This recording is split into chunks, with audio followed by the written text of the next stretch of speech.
Hello and welcome to this Mykademy feature tutorial video. In this video, you will learn how to make an announcement in a course.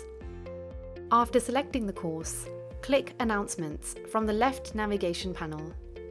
You can see that an announcement has already been posted for this course, along with the username, the time it was posted, the title and a description. If you want to edit the announcement, click Edit from the drop-down menu and make the changes. Click Delete to delete the announcement. To make a new announcement, click Add Announcement from the top right.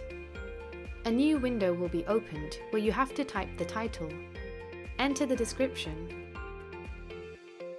and click Continue. Here you can choose the recipients. You can either make the announcement for all learners or for a particular branch or batch. Choose one and click Send. The announcement has been posted for all learners.